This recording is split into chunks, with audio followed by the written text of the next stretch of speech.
muy importantes porque ustedes van a entender de que el calcio cumple muchas funciones. Hay un balance tanto del ingreso como egreso de calcio. Hay tres hormonas básicas. Una es la paratormona, bueno, otra es la vitamina D y el otro es la calcitonina. Y vamos a ver un poquito lo que es el fósforo en funciones y su balance, ¿no? Ahora, acá sí me voy a detener un poquito y vamos a analizarlo juntos. El calcio es un elemento abundante que está más en el tejido óseo, creo que eso está muy claro, pero que básicamente actúa en diferentes elementos. Uno es el cofactor, tiene que ver con la coagulación. Entonces, acá viene un análisis que yo quiero hacer con ustedes y tiene que ver con respecto a, ¿ustedes alguna vez han escuchado o han oído hablar sobre cómo es que, por ejemplo, hay personas que hacen transfusión sanguínea, ¿no? Esa transfusión sanguínea se almacena en una bolsa de sangre y esa bolsa de sangre va a ser almacenada hasta 3 semanas aproximadamente, si es que no es usado, y se desecha, pero si es usado, tengo todo ese tiempo, casi 21 días, ¿no? Entonces la pregunta, ustedes han visto que cuando sangramos, la sangre sale y se coagula, es rápido. Entonces tendríamos que agregarle un anticoagulante. ¿Qué anticoagulante le pondrían ustedes a la sangre para que no coagule? O no le pondrían nada. O sea, ¿cómo harían ustedes? Dice el doctor, vamos a almacenar esta sangre. Y si no le ponemos un anticoagulante, de hecho que va a coagular y se malogró la bolsa de transfusión, ¿no? ¿Qué anticoagulante ustedes usarían? ¿Conocen heparina, enoxaparina, que son, bueno, anticoagulantes de bajo peso molecular? ¿Cómo ustedes harían para que no coagule esa bolsa de sangre? Más o menos por ahí va esta pregunta, ¿no? Este, ¿Alguien tiene idea más o menos qué podría usarse? Warfarina, ¿Cuál? ¿Qué otrita? warfarina. Warfarina podría ser.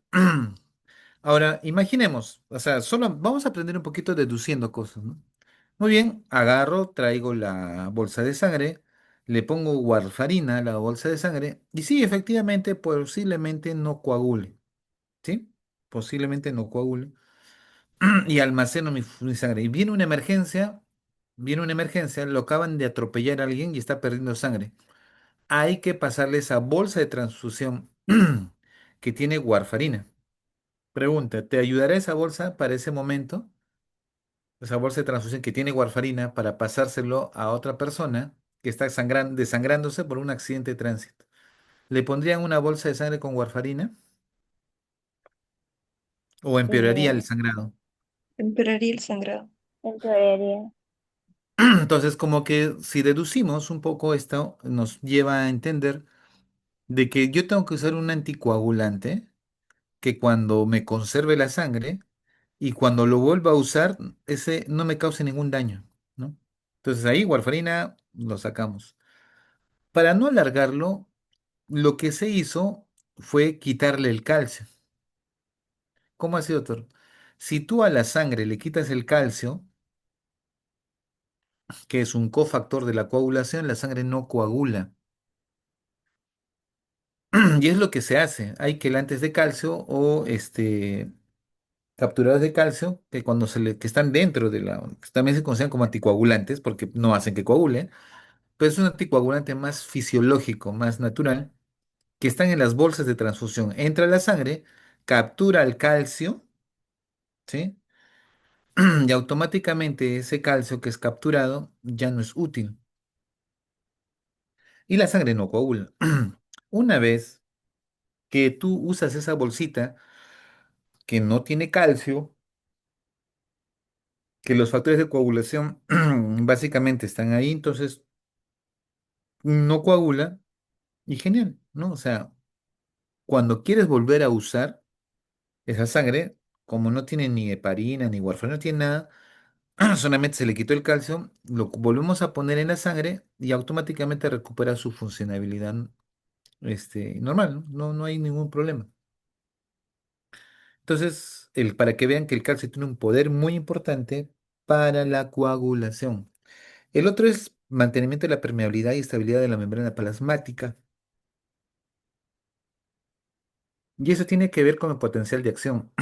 Recuerden que cuando el potasio se sube o aumenta, altera el potencial de acción y el calcio lo trata de estabilizar.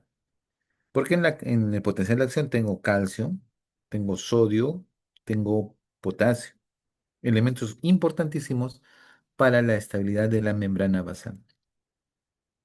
También me ayuda en el mantenimiento de los productos iónicos de la mineralización, ¿no? A nivel óseo. Ahora, a nivel intracelular, ustedes saben que el calcio tiene un papel importante en la contracción muscular, en la secreción de sustancias, ¿no? Mediante la exocitosis, transmisión sináptica, porque recuerden que es un segundo mensajero, regulación enzimática, crecimiento y división celular, movimiento celular y transporte de ciertos iones a través de la membrana. O sea, tiene muchas funciones.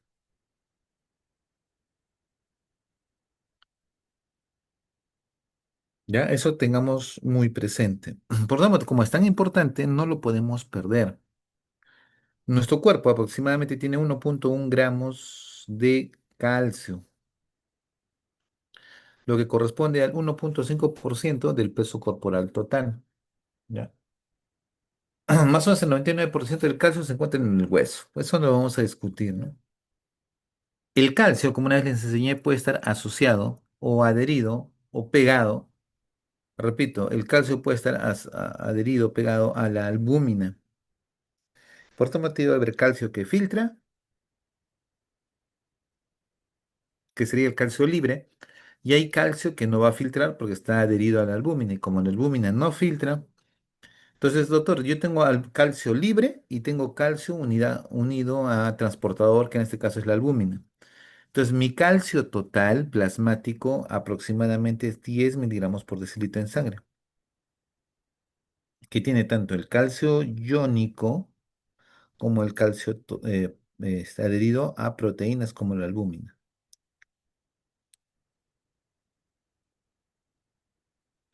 Con este gráfico de Guyton menciona básicamente que de ingesta, por ejemplo, yo adquiero 1.000 miligramos de los cuales 900 lo voy a eliminar por las heces. 900, ¿ah? Solo me queda 100. Miren, tengo 1000, hay una absorción de 350 que va al líquido extracelular, que es más o menos 1300. Y en la célula tengo mucho más calcio, por si llega a 13.000.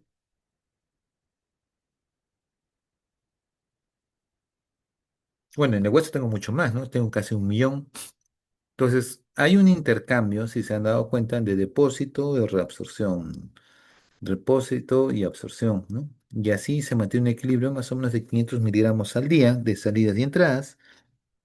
Y a nivel renal, también voy a comenzar a eliminar cantidad de calcio. Quiere decir, de ese 1.000 que ingerí, 900 por las heces y 1.000 por la orina. ¿Ya? Entonces, su eliminación del calcio es más por vía intestinal. Miren,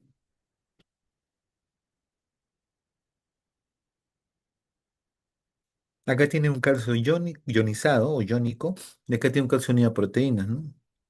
Casi por ahí van. El equivale es casi la mitad, mitad, mitad, ¿no? Y hay otro calcio que está unido a aniones, ¿no? Urato de calcio, fosfato de calcio, ¿no? Que se unen a sales, básicamente. Esta parte no hay mucho que les pueda explicar porque ustedes ya han hecho la parte de osteomuscular, la parte de piel y la parte osteo.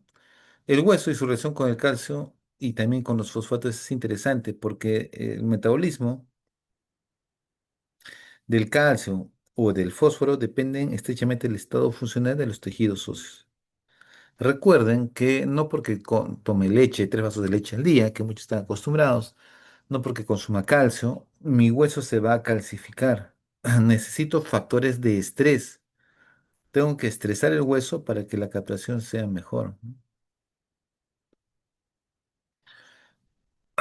Por eso es importante. qué funcionalidad le damos al tejido óseo, ¿no? El hueso compacto está compuesto por matriz orgánica un 30% y depósito de sales de calcio en un 70%, ¿no? El hueso en formación tiene más matriz orgánica y la matriz está conformada por un 90-95% por fibras colágenos tipo 1, ¿ya? Que se encargan de mantener los niveles de calcio de forma óptima, ¿no? Hay sales de hueso, tipos de hueso, que ustedes ya lo han tocado. No lo voy a mencionar mucho porque ya es un tema conocido para ustedes. Recuerden que existen tres tipos celulares, los osteoblastos, osteocitos y los osteoclastos, ¿no? Cada uno con una función interesante. Osteoclastos es básicamente sacar el calcio, ¿no? Destruirlo. Y osteoblastos, construcción, ¿no? Bueno, la parte ósea, saben que hay un soporte del organismo, partir del equilibrio ácido-base, ¿no? Y regula los metabolismos de calcio, fósforo y magnesio. Hormonas. Una de las hormonas que va a apoyar y va a ayudar mucho, básicamente, es la paratormona, que está liberada por la hormona paratiroidea. Es un péptido de 84 aminoácidos, peso molecular más o menos 9500 y está sintetizado en las células foliculares de la glándula paratiroides. ¿Cuánto es su vida media? 60 minutos. Esa es la hormona la paratormona, ¿no? ¿Qué mecanismo de acción este, hace esta paratormona, ¿no? Algún mecanismo va a presentar. Entonces se une a un receptor en sus células blanco, con lo que activa la adenatociclasa, la que actúa sobre los ATP, degradando y formando AMP cíclico, que es un segundo mensajero. Este es el encargado de la formación de 1,25 de hidroxicolicalciferol, y esto es activación a nivel renal. Y es posible que existan otros mecanismos de activación directos e independientes del AMP cíclico. Entonces, viene el calcio, ¿ya? Hay una reabsorción de calcio, hay una síntesis de 1,25, que es la vitamina D, hay mayor resorción ósea y aumento de la absorción intestinal de calcio, ¿no? Todo esto me ayuda a mejorar los niveles de calcio.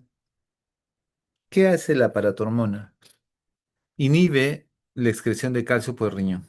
Claro, porque se supone que el secreto paratormona, básicamente, lo que yo quiero. A diferencia de calcitonina que me va a elevar, en este caso, perdón, esta protomana me va a elevar calcio, ¿no? Porque va a sacar el calcio de los huesos y va a haber una elevación en sangre y disminución de la eliminación, porque el objetivo de la paratormona es aumentar los niveles de calcio, ¿no? Bien, entonces, estimulación de la resorción ósea, activando osteoclastos existentes y proliferación de nuevos osteoclastos. Inhibe directamente algunas funciones de los osteoblastos como la síntesis de colágeno. O sea, en pocas, si se dan cuenta, la paratormona tiene funciones interesantes porque básicamente el objetivo es aumentar los niveles de calcio en sangre. Excreción directa de la excreción de fosfato por el riñón por disminución de la reabsorción tubular. Entonces, si aumenta el calcio, baja el fósforo, ¿no? Y muchas veces la paratormona les va a causar hipercalcemia porque aumenta el calcio a nivel sanguíneo. También la paratormona aumenta la secreción gástrica de ácido y pepsina y aumenta la reabsorción renal de magnesio e hidrogeniones y disminuye el sodio, potasio y aminoácidos. Entonces, no se olviden que el calcio, pero que la paratormona sí va a tener una función interesante a nivel hormonal. Pues miren, aunque no suena bien, acá esta diapositiva, vamos a cambiarla. La paratormona, básicamente, si va a actuar a nivel riñón, aumenta la reabsorción de calcio, aumenta la fosfaturia, porque si yo aumento la reabsorción de calcio, aumenta el calcio sérico y tiene que haber un efecto opuesto que es perder fósforo, ¿no? Entonces, por eso es que aumenta la fosfaturia Y también aumenta el calcitriol porque tenemos que producir más hormona que es la vitamina D. Al eliminar fósforo me genera una fosforemia, en pocas palabras, disminución de fósforo en sangre y aumenta la resorción ósea, ¿no? Entonces, ¿cuál es el objetivo de la paratormona? Aumentar el calcio sérico, punto, ¿ya? Pero con pérdida de calcio desde los huesos, básicamente, ¿no? Ahora, como quiero aumentar el calcio, más bien me potencia la paratormona la reabsorción de calcio o la absorción de calcio a nivel intestinal, por si acaso, ¿no? Juntamente con el fósforo. Entonces, el principal factor responsable de la regulación de los niveles de paratormona es la concentración plasmática de calcio. Y se genera un feedback, en este caso sería negativo, ¿no? Eh, Otro es aumento de la vitamina D en la dieta. Y otro es aumento de la resorción ósea por falta de utilización del hueso. ¿Sí? Por eso es importante que todo tejido óseo debe ser estresado para que genere mejor reconstrucción y sea mucho más duro, ¿no? ¿Qué otros factores pueden estimular la secreción de paratormona? Cuando baja el magnesio, básicamente el 1,25 hidroxi, básicamente con el calciferol, que es en este caso la vitamina D, actúa directamente en la glándula paratiroidea, ¿no? Hay ciertos impulsos beta-adrenérgicos, GMP cíclico, metabolismo de la vitamina D. La paratormona en el riñón aumenta esta vitamina D, ¿ya? Y la calcitonina estimula directamente la secreción de paratormona. Y el cortisol estimula la secreción de paratormona. ¿Sí? El cortisol estimula la secreción de paratormona. No, entonces, ¿qué significa esto? Que cuando una persona está estresada, tiene niveles altos de cortisol, entonces sí, pues efectivamente se secreta mucho más paratormona. Eso saca calcio de los huesos y genera básicamente una osteoporosis, ¿ya? Listo, entonces todos estos efectos podríamos ir presentando con, no tenemos secreción de paratormona aumentada, ¿no? Entonces, si disminuyen los valores de calcio plasmático, lo detectan sus receptores de calcio en las células principales de las glándulas paratiroideas. Esto va a provocar que se secrete paratormona y esto va a hacer que haya una reabsorción de ósea, síntesis de hidroxicolicalciferol, esa vitamina D, y ahí se incrementa un aumento de la reabsorción de calcio, ¿ya? Y disminución de la reabsorción de fosfato por los riñones. Esto va a producir que hay un aumento en la absorción de calcio por el intestino y un aumento de calcio plasmático. Ese es el objetivo básicamente de la paratormona. Hablemos un poquito de la vitamina D. La vitamina D es un esteroide, más o menos en un 80-90% endógenamente bajo la acción de la luz sobre la piel, ¿sí? Sus concentraciones más o menos son de 10 a 40 nanogramos por decilitro, ¿ya? No niveles más altos en verano y menores durante el invierno, ¿no? O sea, o sea, esa concentración de colicagel tiene más niveles altos en verano. O sea, en verano tengo mayor producción de vitamina D. Y entenderán por qué, ¿no? Por básicamente la exposición al sol, ¿no? Ahora, esta vitamina D también actúa a nivel intestino, estimulando la formación de proteínas fijadoras de calcio, ¿no? Esto es importante porque estas proteínas van a fijar calcio en el lumen intestinal y lo introducen al líquido intracelular. De aquí pasa al intersticio por las venas vasolaterales para difusión facilitada, ¿no? Y el otro es que el dihidroxicolicalciferol, vitamina D, segundo intestino, hueso, riñones, cerebro, varias glándulas endocrinas y monocitos. Entonces, en resumen, la vitamina D sí es importante para que pueda yo mejorar el mecanismo de reabsorción. Ya miren, vitamina D, gracias al sol, la irradiación ultravioleta, eh, que básicamente va a generar una respuesta a nivel orgánico, ¿no? La vitamina D en sangre, ¿no? El riñón se va a oxidar y eso efectivamente tiene un propósito, ¿no? Cuando ya tengo la vitamina D, va a ir a nivel intestinal para mejorar la reabsorción de calcio y fósforo, ¿no?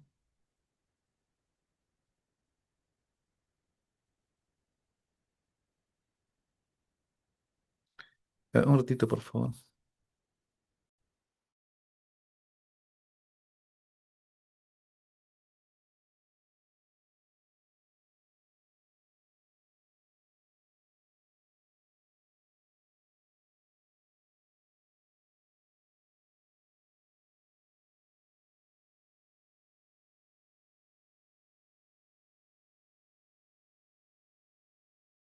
Ya regresé. Entonces, el mecanismo de acción es, ¿cuál es el mecanismo de acción específico? Se fija un receptor citoplasmático formando el complejo hormona receptor que va al núcleo, donde induce la síntesis de ARN mensajero específico que dicta la formación de la proteína fijadora de calcio. Esa es básicamente la acción que va a hacer la vitamina D.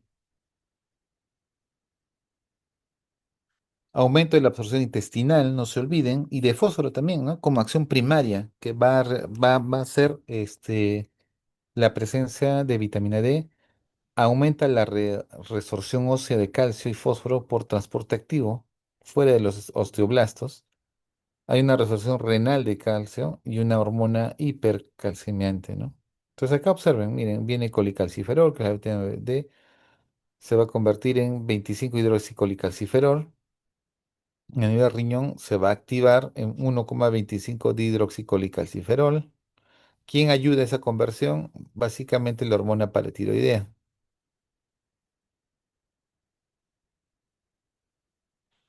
Y de ahí esto va a ir al epitelio intestinal.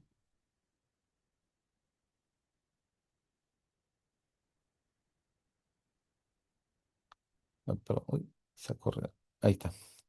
Lo que les mencionaba, básicamente, un ratito, sí está bien. Lo que les mencionaba era de que justo la vitamina D va al intestino para mejorar varios puntos, ¿no? Uno, las proteínas de unión al calcio, ATPase estimulada por el calcio y fosfatasa alcalina.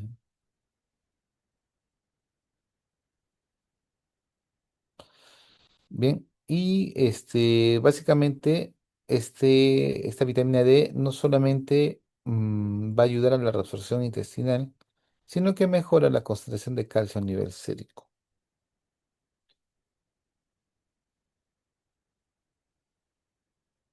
¿Cómo la regulamos? Concentraciones de calcio y fósforo. Hacen retroalimentación y de esta manera, lo contra otros, la paratormona,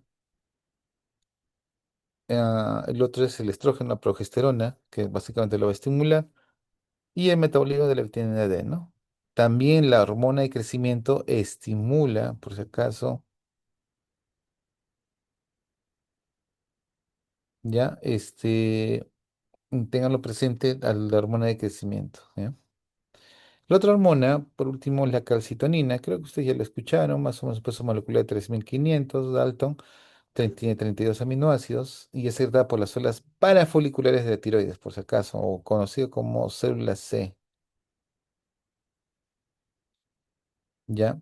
Básicamente está secretada por las células parafoliculares de tiroides o células tipo C, que eran claras del tejido intestinal, ¿no?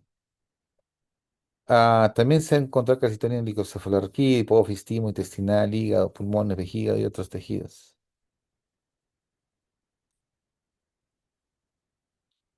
Otro también que vamos a ver, que tiene un proceso de síntesis, almacenamiento y secreción por similares a los restos de hormonas peptídicas. ¿Cuánto vive? 10 minutos, si es su tiempo de vida media.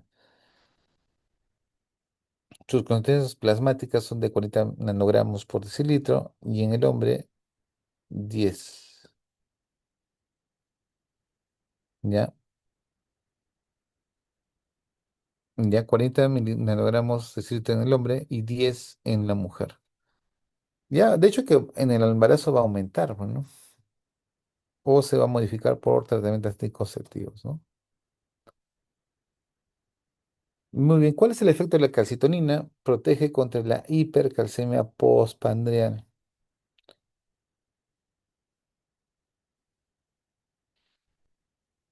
Bien, no se olviden que a nivel intestinal, específicamente, tiene efectos opuestos a la paratormona, ¿ya? La calcitonina tiene ese efecto.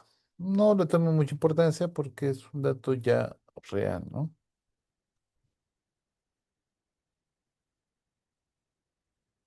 Bien, acá podemos ver, uy,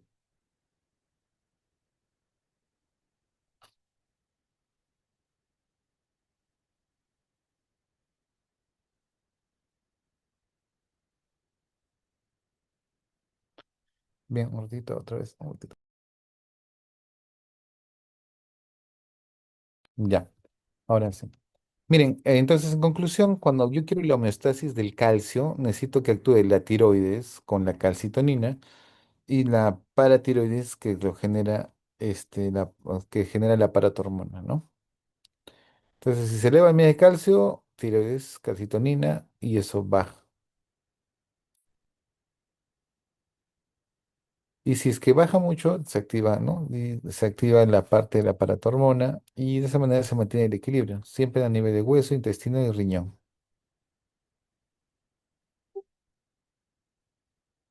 Bien. Entonces, el aumento del calcio plasmático, hay una estimulación de secreción de calcitonina por las células parafoliculares, aumento de la calcitonina plasmática. Esto va a hacer que se inhiban los osteoclastos y hay un aumento de la excreción de calcio y fósforo.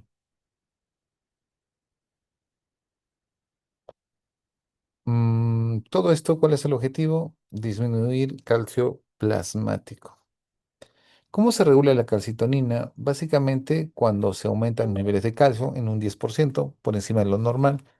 Los agonistas beta adrenérgicos, la dopamina y los estrógenos también regulan la calcitonina, la gastrina, la colistoquinina, la secretina y el glucagón.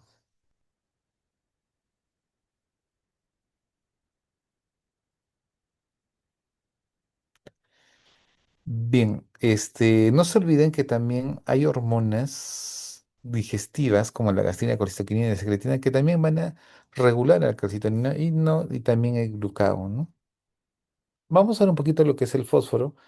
¿Saben cuál es el problema del fósforo? Que es un elemento que está presente básicamente en moléculas de energía, uno, ¿no? Como en este caso el ATP y el GTP. Ah, también no solamente con la parte energética, sino la parte de comunicación.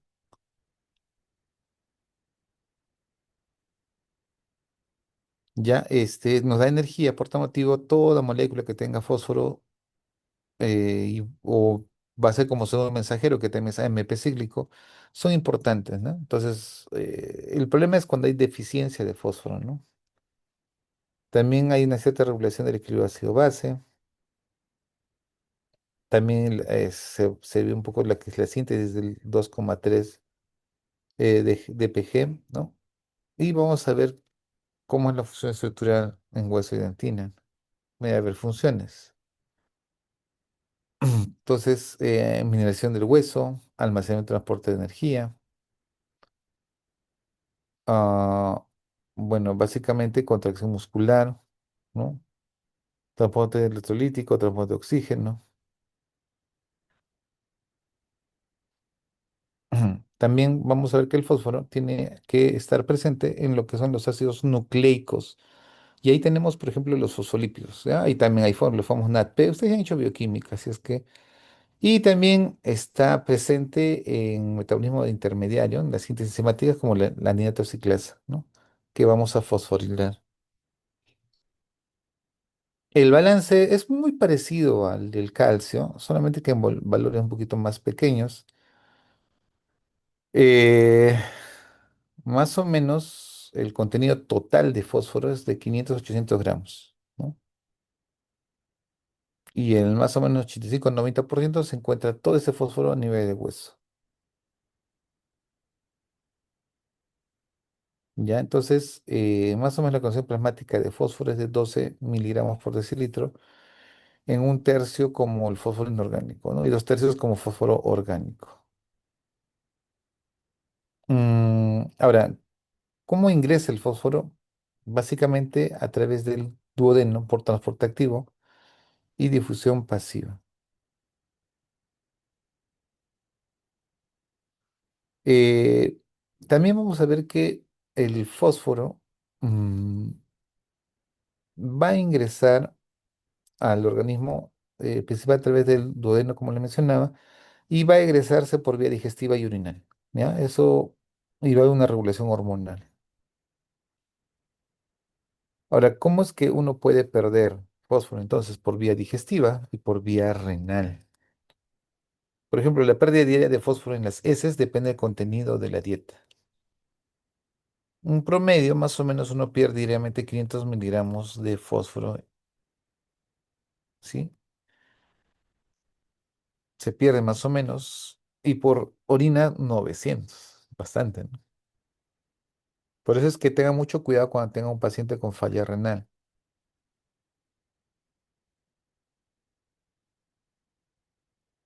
El otro es, vamos a ir viendo que el fósforo afiltrado es reabsorbido en un 85-90%.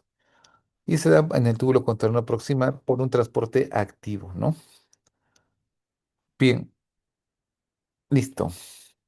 Y quería ya empezar con ustedes, básicamente, lo que es el tema relacionado, relacionado con... ¿Dónde está? Con el páncreas. Vamos a empezar todo lo que son los temas relacionados con páncreas y eso tiene que ver mucho.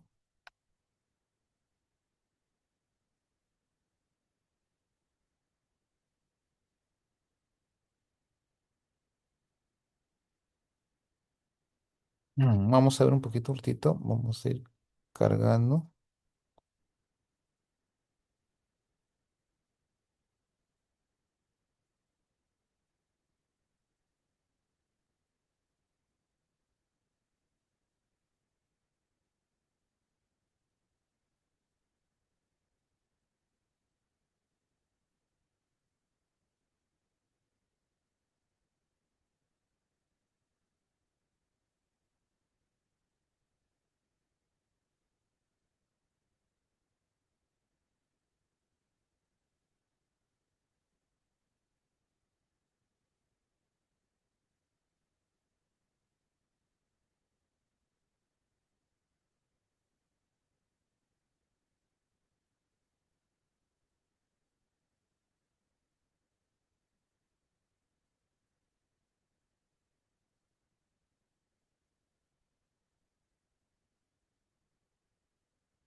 Ahora sí, ¿me confirman? ¿Ven la diapositiva?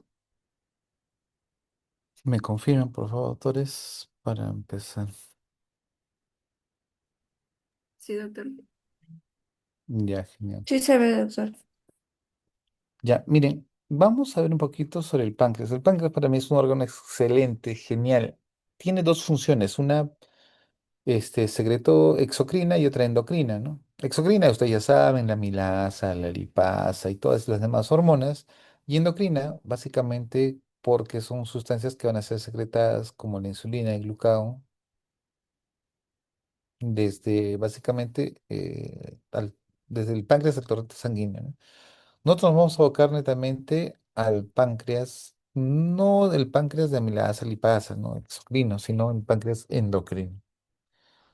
Entonces, como nos interesa más la porción endocrina, no la exocrina, porque más o menos 80-95% de estos acinos hacen porción exocrina. Nosotros vamos a ver más que todo la porción endocrina, que básicamente tiene que ver en un 5 a 20%. Tenemos varias células, ¿no? Por ejemplo, la célula alfa, que su función es producir glucagón, las células beta, que son producir insulina, pero no solamente insulina, vamos a ver que también otras sustancias llamada milina, ¿no? El otro es la somatostatina, que también está presente, y la otra son las F o el famoso polipéptido pancreático, que también está presente. Tiene una función interesante que lo vamos a ir viendo. Entonces, tengo la porción exocrina, cuya enfermedad que va a producir es la pancreatitis, porque se obstruye sus conductos, algo mecánico puede ser, o inflamatorio como el alcoholismo. Y tengo la porción endocrina, ¿sí? Ahora, es importante que recuerden que la porción endocrina me va a generar una patología que se llama diabetes, ¿no? O algún trastorno metabólico hormonal.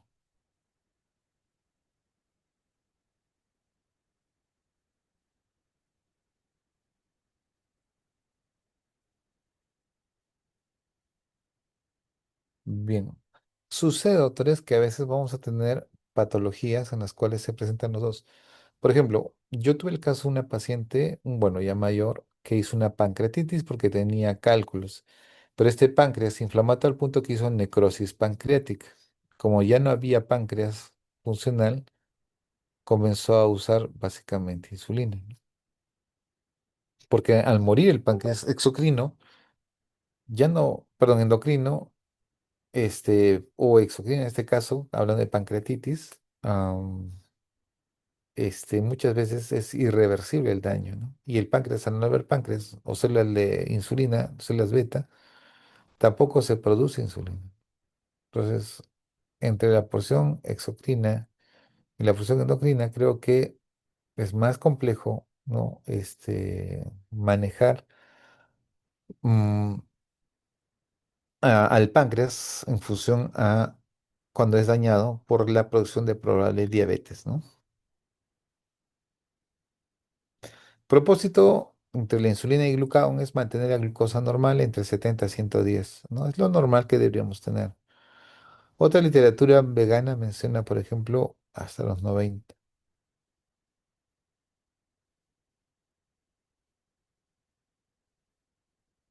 Entonces, el objetivo, doctores, se va a conseguir no porque uno anule al otro. No es que hay glucagón, ya no hay insulina, no hay insulina, ahora la insulina prima y ya no hay glucagón, o ahora la glucagón es el que prima y no hay insulina.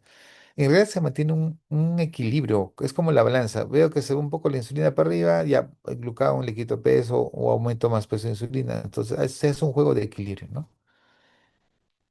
La insulina, recuerden que es una hormona polipeptídica, tiene un gen de brazo corto, un cromosoma 11 por si acaso, y a nivel de las células beta, del retículo endoplasmático, mm, se van a producir cadenas, una cadena A y una cadena B.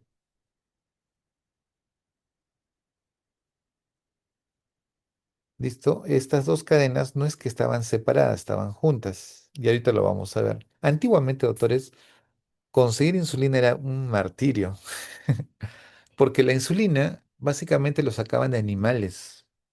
No existe como ahora la reacción de cadena de la polimerasa, la parte de la recombinante para sacar códigos y fabricar ya proteínas, ¿no? O sustancias muy similares este, en estructura en este caso, ¿no? Entonces la insulina, básicamente, que es de animales, era muy parecida a la insulina humana, especialmente la porcina.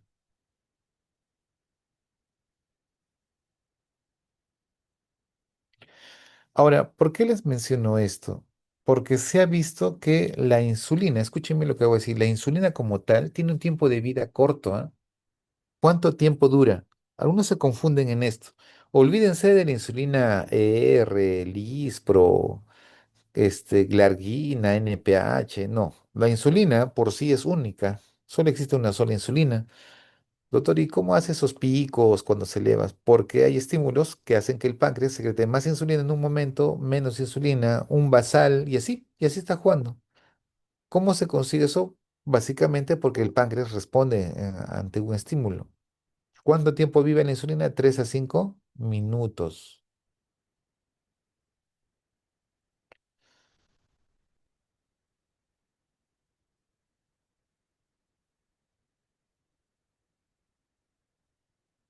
Ahora, ¿por qué les menciono? Les decía, porque existen moléculas que vamos a usar para medir a la insulina. Miren, acá está, observen las cadena A, la cadena B, y entre la cadena A y B, básicamente está una parte que se llama el péptido C. Importantísimo, sí, porque, a ver, ¿cuánto tiempo dura la insulina? 3 a 5 minutos. Quiere decir que ¿no? Proinsulina que ustedes ven acá se convierte en insulina porque tanto el fragmento de la cadena A y la cadena B se unen por puentes sulfuro y eso le da cierta estabilidad. Doctor, si yo quiero medir cuánta cantidad de insulina ha usado un paciente,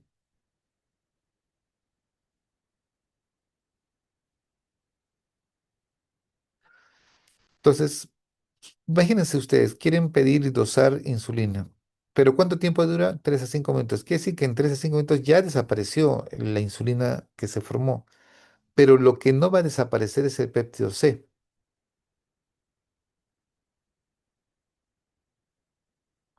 Es que no se olviden, si ustedes quieren pedir dosaje de insulina, de hecho que les va a dar un valor, pero quiero que recuerden que el valor más exacto, similar a la cantidad que se ha producido de insulina producido, no presente, sino cantidad producida, es equivalente a al péptido C, porque por cada péptido C es una molécula de insulina.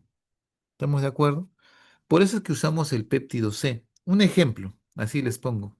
Tengo un paciente que tiene diabetes y yo quiero saber si tiene una diabetes tipo, tipo 1. No produce insulina.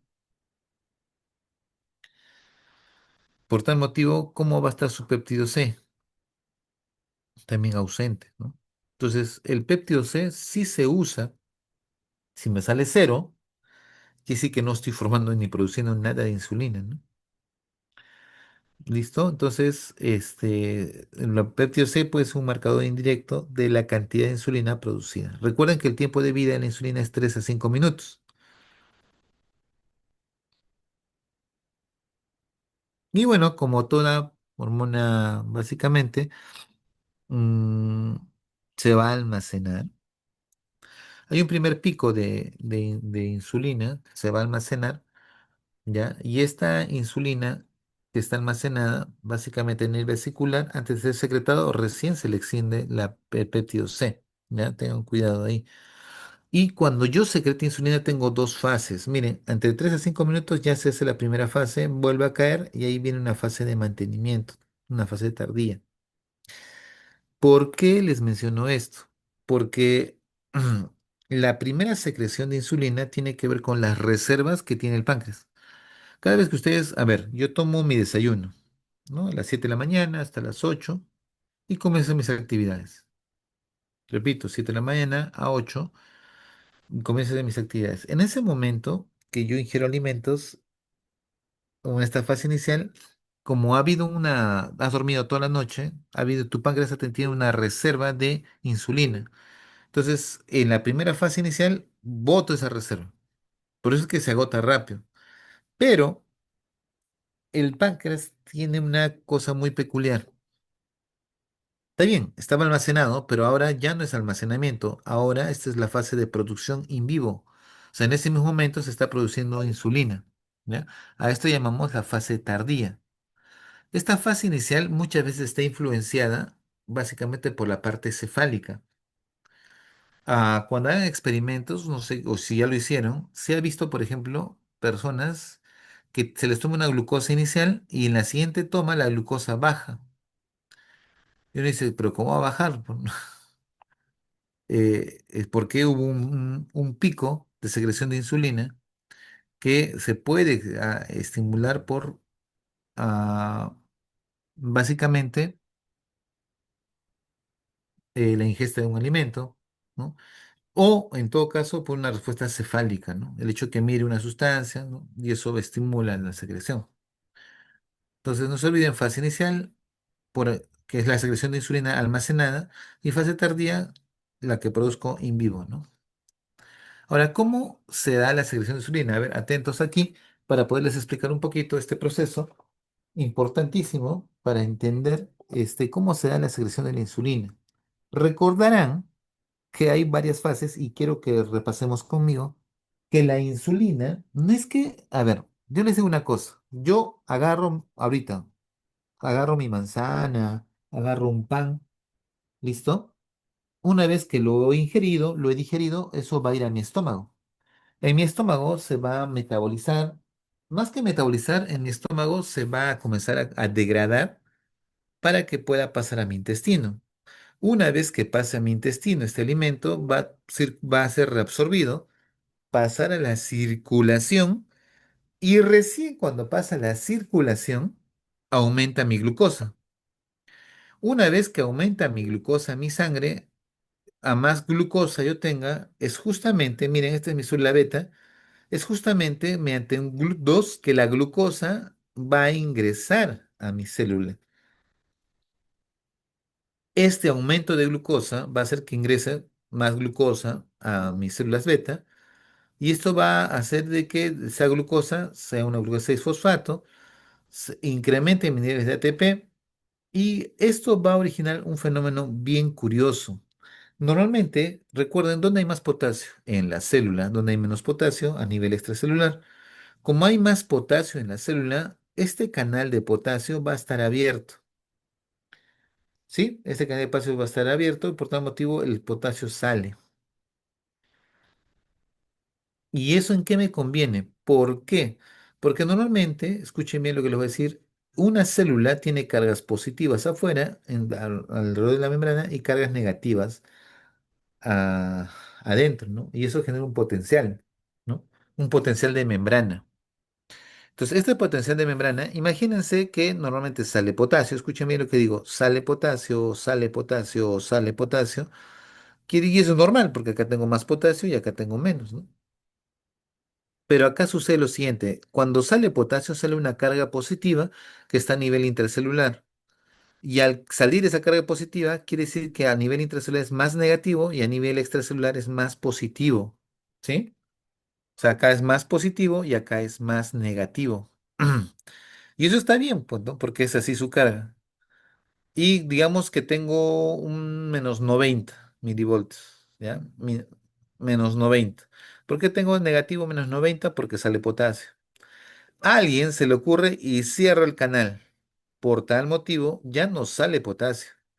Y se acumula el potasio a nivel intracelular. Quiere decir que la carga positiva se comienza a ser mayor aquí. Ya no va a ser -90, va a ser -80, -70, -60 y justo cuando llega a -55 porque se está acumulando básicamente el potasio, baja el umbral y automáticamente estos canales dependientes de voltaje se van a abrir. ¿Por qué? Porque llegué a -55, ¿no? Repito que era -90 pero como se cerró el canal de potasio, ya no sale potasio, incremento mi nivel de potasio y se hace una carga más positiva, por eso que baja mi voltaje. Y esto va a hacer que se active los canales de calcio y ingrese calcio. Y de esa manera, mm, el ingreso de calcio va a hacer de que se active la secreción de la insulina. Sí, ese es más o menos el mecanismo. Ahora, otro lo quiero más detallado, pues en Boron lo tienen mucho más detallado, ¿no? Observen aquí ya como un resumen. La glucosa ingresa, repito, a nivel pancreático por un transporte que se llama GLUT2. Ya ingresó, se fosforiza, se forma piruvato, el ciclo de Krebs, ¿no? Se forma ATP, ¿no? Que es básicamente la función en sí, ¿no? De producir energía, almacenamiento y todo lo demás, como ustedes saben. Pero en este caso, esta glucosa, si se incrementa, miren, va y el canal de potasio que normalmente saca potasio es bloqueado. Miren, acá está. ¿Y eso qué hace? Mm, Hace que el potencial ya no sea tan negativo y genera activación de los canales de calcio voltaje dependiente, ¿no? Esto permite la entrada de calcio, listo. Y este calcio básicamente eh, va a hacer también que el retículo endoplasmático libere calcio, ¿sí? ¿Y esto para qué? Para que este calcio que está ingresando por exocitosis logre secretar estas glánulos que contienen, en este caso, insulina, ¿no? Entonces hay varios tipos de GLUT que ustedes han aprendido, pero el GLUT más importante es el GLUT4 porque depende de insulina. Hay otros que son las GLUT2 como han visto, ¿no? Entonces, si el que... Ah, recuerden que el cerebro no requiere insulina. El cerebro consume glucosa porque lo consume, ¿no? Por ejemplo, ¿quiénes son los que requieren insulina? Básicamente el hígado. Pero más que el hígado, básicamente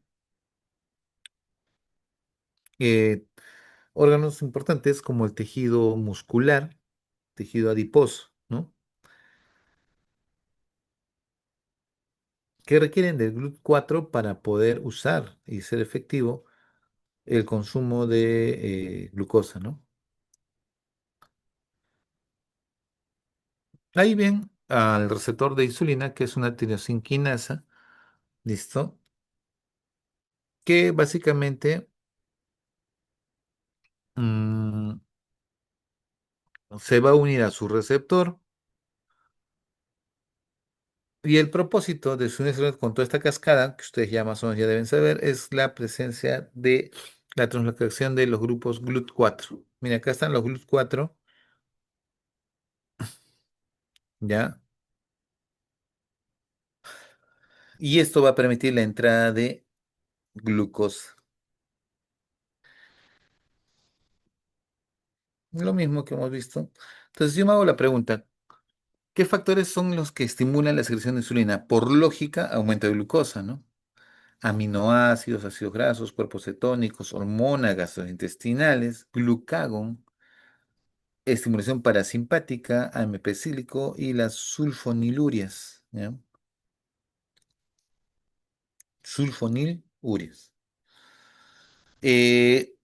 Otros que van a inhibir más bien la secreción de insulina es cuando baja la glucosa, ¿no? La somatostatina, no vamos a discutirlo, es inhibidor por excelencia. También factores inhibidores, la 2-desoxiglucosa, la manoleptulosa, estimulación simpática, represión de potasio y fármacos como diazóxido, ¿no?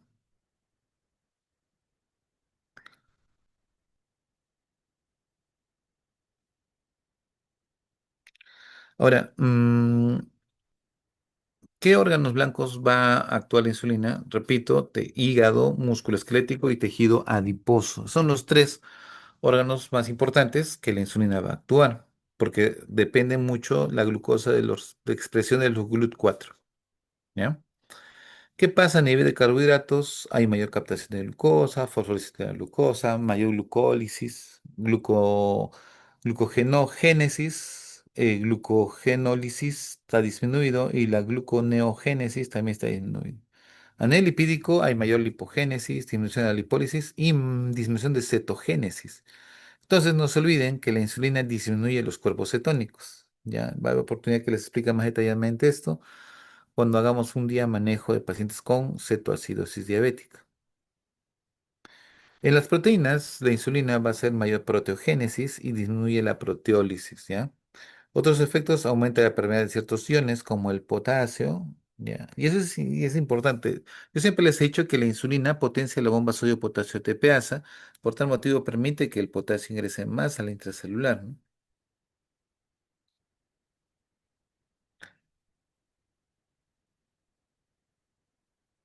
Bueno, los efectos metabólicos de la insulina en el hígado. Aumenta la glucogenogénesis, ya disminuye la glucogenólisis, aumenta la glicólisis, inhibe la gluconeogénesis, aumenta la síntesis de básicamente de ácidos grasos libres, ¿no? Y eso también puede tener problemas a la larga. Disminuye la incorporación de aminoácidos procedentes del músculo, otros tejidos, ¿no?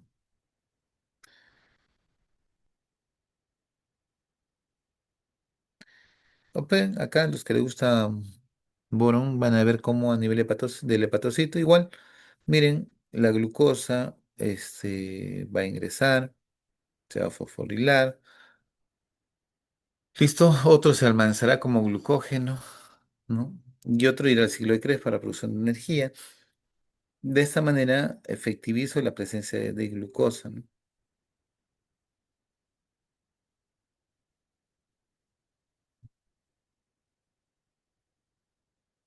Ya, entonces, y ahí vemos cómo se va. Ahora, el problema con el hígado, doctor, es que cuando ustedes han escuchado el hígado graso, tú puedes comer mucha glucosa, todo lo que tú quieras, pero eso se va a almacenar como grasa en tu hígado, ¿no?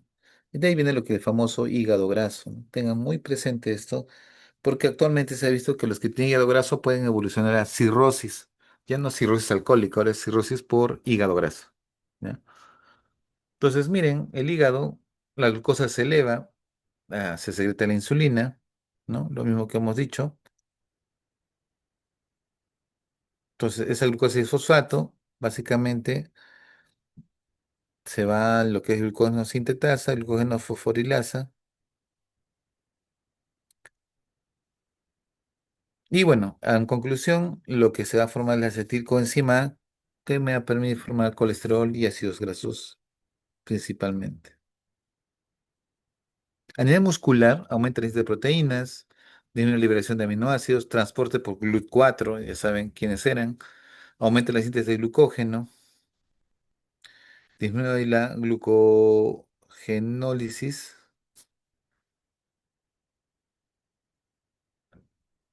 ¿ya? Disminuye la glucogenólisis y activa la glicólisis, ¿ya? Eso, acá tiene el gráfico de lo que se va a nivel muscular. Y exactamente, más o menos los ciclos son muy parecidos. Viene la glucosa, ingresa, se va a fosforilar, de ahí pasa a ser piruvato, ¿no? Y eso puede generar lactato, ¿no? Si es que hay poca oxigenación, cetonas, también hay que tener presente su formación, ¿no?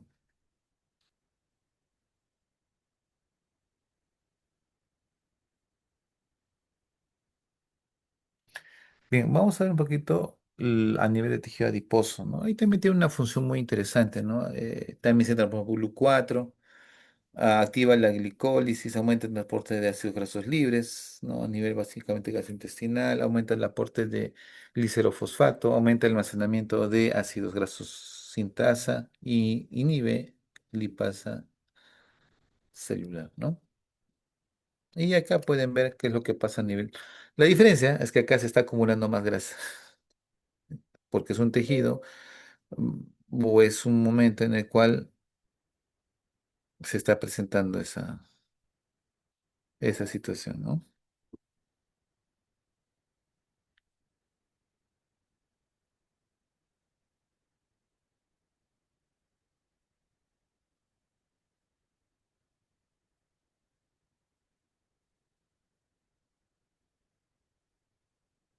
Ya. Entonces, tengamos presente básicamente este gráfico y se van a dar cuenta que la lipogénesis y de esta manera también el tejido adiposo va a almacenar como gotas de grasa, ¿no? Otro que vamos a ver es la insulina estimula la proteogénesis e inhibe la proteólisis. Sí, efectivamente va a favorecer la síntesis proteica, aumenta la concentración de aminoácidos, especialmente de alto valor biológico, ¿no? Como dirían, aminoácidos esenciales, ¿no? También favorece la transducción de ARN en mensajero, perdón, favorece la traducción del ARN, ¿no? Y aumenta la transcripción, por lo tanto, la formación de ARN. También inhibe el catabolismo proteico, ¿ya? O sea, en pocas palabras, disminuye ah, eh, disminuye básicamente los niveles proteicos a nivel periférico, ¿no? A eso me quería referir. El glucagón es otro, por si acaso. Me olvidaba, el tiempo de vida media de la insulina es de 3 a 5 minutos, me había olvidado. ¿Por qué les recalcaba ese punto? Porque actualmente tienen insulinas que pueden durar 24 horas, insulinas que pueden durar un par de horas, ¿no? Entonces, se han modificado, ¿no? Básicamente. Ahora tenemos el glucagón, que es el opuesto en realidad por las células alfa, y en los de Langerhans, ¿no? También tiene su cursor, que es el proglucagón. Tiempo de vida casi muy corto, igual que la insulina, 3 a 6 minutos. Y su desintegración se da a nivel hepático, ¿no? ¿Quién estimula la secreción? Cuando baja la glucosa, porque su objetivo es hiperglicemia, también aminoácidos, hormonas gastrointestinales, gastrina, colecitoquinina, cortisol, sistema nervioso autónomo, principalmente el simpático, inanición y fármacos estimulantes beta-adrenérgicos, ¿no? ¿Qué factores, básicamente, qué factores inhibidores tenemos nosotros cuando aumenta la glucosa, ¿no? Por sentido común, la somatostatina, la secretina, ácidos grasos libres, la insulina. De hecho que sí, ¿no? O sea, más que inhibirlo es disminuir su producción, ¿no? O su acción. GABA y fármacos como la fenitoína también podrían disminuir. Vean su receptor de glucagón, ¿no? Que tiene 7 porciones proteicas que están en la membrana celular.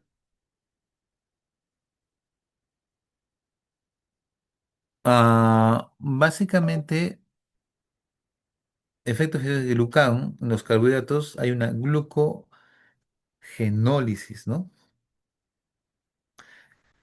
Ya comienza a aumentar porque mi objetivo del glucagón es aumentar mi glucosa, ¿no? Acá se ha repetido, no disminuye la glucogenólisis, sino aumenta. Aumenta el glucogenogénesis hepática, o sea, en pocas palabras, comienza el hígado a producir nuevamente glucosa, disminuye la glucólisis. En la parte lipídica sí aumenta la lipólisis, disminuye la lipogénesis y aumenta la cetogénesis. Ese es el problema del glucagón. Por eso es que la deficiencia de insulina te produce cuerpos cetónicos y eso se llama cetoacidosis diabética, ¿no? Otros efectos del glucagón es aumenta la fuerza de contracción del corazón, aumenta la secreción de bilis, disminuye la secreción de ácidos gástricos, relajantes sobre el tubo digestivo, ¿no? Entonces, son efectos secundarios, perdón, son efectos que también la hormona posee, ¿no? Y ahí está su receptor de glucagón, su proteína C y la cascada de las proteínquinasas que se van a realizar para la respuesta celular, ¿no? Bien, el glucagón es una su receptor, proteínas G, anitociclasa que convierte ATP en AMP cíclico y ahí tiene la proteínquinasa A, ¿no? ¿Listo? Y de esa manera se logra la degradación de glucógeno y de esa manera libero glucosa. Entonces no se olviden que el glucagón estimula la gluconeogénesis, o sea, aumenta la captación de aminoácidos por los hepatocitos y su conversión en glucosa. Estimula la lipólisis, ¿ya? Activa la lipasa del depósito y disminuye el depósito de este, triglicéridos en el hígado, ¿no? O tejido grasos en este caso.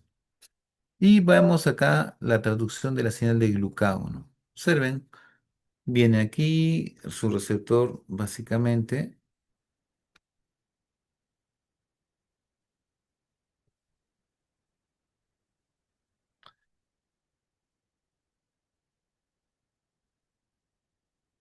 Tito, ya.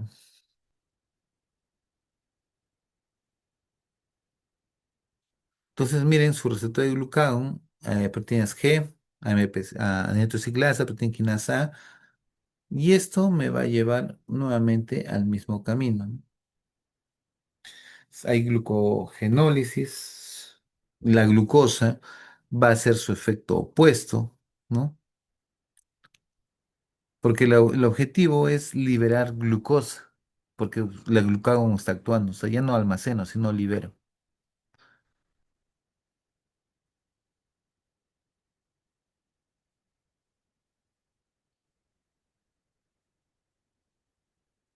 En conclusión, doctores, la regulación de la secreción de glucagón, por ejemplo, aumenta en la glicemia, que me produce un feedback negativo, ¿no? De glucagón. Disminuye la glucosa es un feedback positivo porque va a hacer que eleve la glucosa, ¿no? Los aminoácidos también hacen feedback positivo y el ejercicio físico intenso también, porque necesito aumentar mis niveles de glucosa, ¿no? El otro es la somatostatina, no hay mucho que decirles de las células del lote de Langerhans, tiempo de vida 3 minutos, bastante corto, que es una su liberación a glucosa, aminoácidos, ácidos grasos, hormonas gastrointestinales, ¿no? Y tengo efectos fisiológicos como disminución de la insulina, glucagón y polípidos pancreáticos. Disminuye todo. ¿Para qué mencionar todo si al final somatostatina, nunca se olviden, es el inhibidor de todo, bloquea todo, ¿ya? Todo eso acaba en disminuye, disminuye, disminuye, disminuye, ¿no?